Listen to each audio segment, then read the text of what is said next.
क्या कोई पेंटिंग जीवित हो सकती है? ऐसा क्या है इस पेंटिंग में जो इसे बनाने में 16 साल लग गई? और क्यों लोग आज भी इस पेंटिंग को देखकर सब मोहित हो जाते हैं? आज के इस वीडियो में हम इसी पेंटिंग के बारे में जानेंगे कि क्या है इस पेंटिंग का रहस्य जो दुनिया वालों के होश उड़ा देती है, और इस पेंटिंग में ये लेडी कौन है। तो चलिए शुरू से शुरू करते हैं। वर्ल्ड के सबसे प्रसिद्ध और महान कलाकार लियोनार्डो दा विंची, जो अपनी बेमिसाल काबिलियत के लिए जाने जाते हैं, उन्होंने एक पेंटिंग बनाई जिसका नाम था मोनालिसा।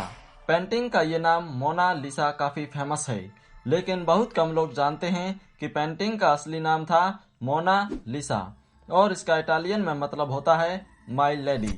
मोनालिसा पेंटिंग को लियोनार्डो दा विंची ने सन 1503 में बनाना शुरू किया था। उसे बनाते बनाते 16 साल का समय लग गया और 1519 में यह पेंटिंग तैयार हुई। दा विंची को मोनालिसा के सिर्फ होंठ बनाने में 12 साल का समय लगा था, लेकिन कहते हैं कि लियोनार्डो दा विंची की ये पेंटिंग अधूरी है। वो इसमें कुछ चेंजेस करना चाहते थे, लेकिन उनकी डेथ के कारण मुमकिन नहीं हो पाया। मोनालिसा पेंटिंग को किसी कपड़े या कागज पर नहीं बनाया गया है, इसको एक लकड़ी के टुकड़े पर बनाया गया है। और पेंटिंग बनाने के लिए लियोनार्डो दा विंची ने सुमातो टेक्निक का इस्तेमाल किया था, जिसमें कहीं आउटलाइन नहीं होती। इससे साफ पता चलता है कि लियोनार्डो दा विंची कितने टैलेंटेड थे, क्योंकि बिना आउटलाइन के पेंटिंग बनाने के बारे में कोई सोच भी नहीं सकता। और लियोनार्डो दा विंची ने ये करके दिखाया। ये पेंटिंग देखने में इतनी शानदार लगती है कि नेपोलियन बोनापार्ट ने इस पेंटिंग को अपने कमरे में लगवा दिया था, जिससे ये पेंटिंग हमेशा उसके सामने रही। मोनालिसा की इस पेंटिंग का रहस्य ये भी है कि इस पेंटिंग को जितनी बार देखो, इस पेंटिंग के एक्सप्रेशंस हर बार बदलते हुए दिखाई देते हैं। इस पेंटिंग में मोनालिसा के होंठ इतने रहस्यमय हैं कि ये हर बार देखने में अलग अलग लगते हैं। कभी देखने पर मोनालिसा मुस्कुराती हुई दिखती हैं, तो कभी ये मायूस दिखती हैं। अब सवाल यह है कि मोनालिसा पेंटिंग हर एंगल से अलग क्यों दिखती है। कुछ इतिहासकारों का कहना है कि मोनालिसा का ऊपरी होंठ थोड़ा सा दबा हुआ है, जो मोनालिसा की मुस्कान को और रहस्यमय मुस्कान बनाता है। एक न्यूरोसाइंटिस्ट ये भी कहते हैं कि मोनालिसा के होंठ कभी नहीं बदलते। ये जो भी चेंजेस है, ये सब ब्रेन के कारण होता है। जब आप उसको ध्यान से देखोगे, आपको वो बदलती हुई दिखेगी, इसलिए ये सब दिमाग का खेल है। लेकिन सच्चाई तो यह है कि मोनालिसा की आंखें थोड़ी खुशनुमा हैं और होंठ थोड़े मायूस, जिससे जब भी कोई इस पेंटिंग को बार बार देखता है तो उसे अलग अलग एक्सप्रेशंस दिखते हैं। इतिहासकार आज भी इस फोटो की मुस्कान पर रिसर्च कर रहे हैं।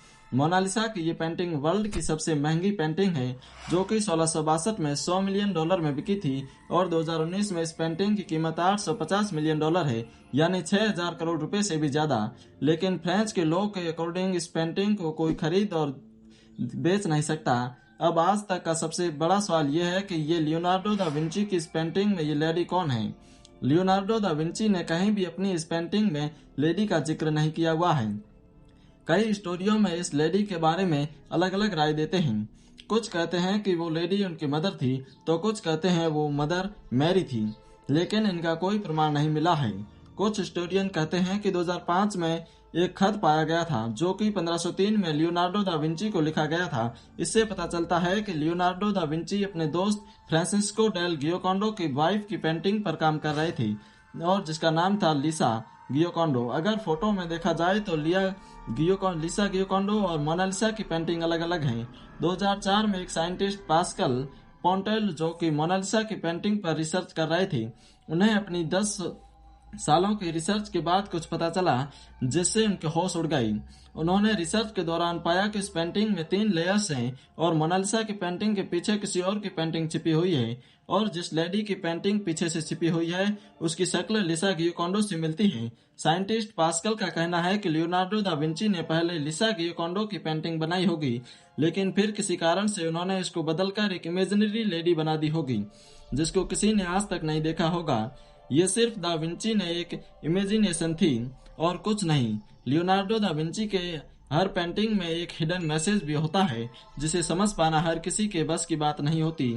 विंची की इस पेंटिंग में एक हिडन मैसेज भी है। जब कुछ साइंटिस्ट ने उसे छिपे हुए मैसेज को जानने की कोशिश करी, तो पता चला कि इस पेंटिंग में मोनालिसा के उल्टे हाथ की तरफ कुछ लिखा हुआ है, जो था ला रिस्पोस्ता सी त्रोवाकी, जो कि इटालियन भाषा में था। इसका मतलब होता है the answer is here.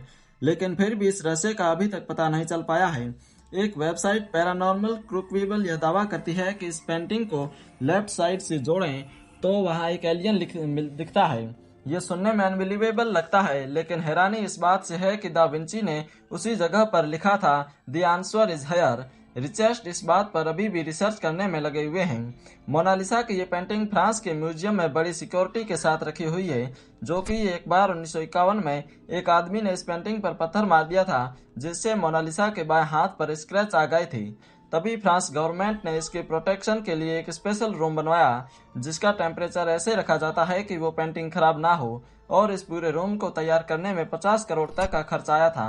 Da Vinci की इस बेमिसाल रहस्यमय पेंटिंग में कई राज छिपे हुए हैं, जिन पर वे शायद ही पर्दा उठ पाएगा। वीडियो पसंद आई तो लाइक करें और ऐसी मिस्टीरियस बातें जानने के लिए चैनल को सब्सक्राइब करें।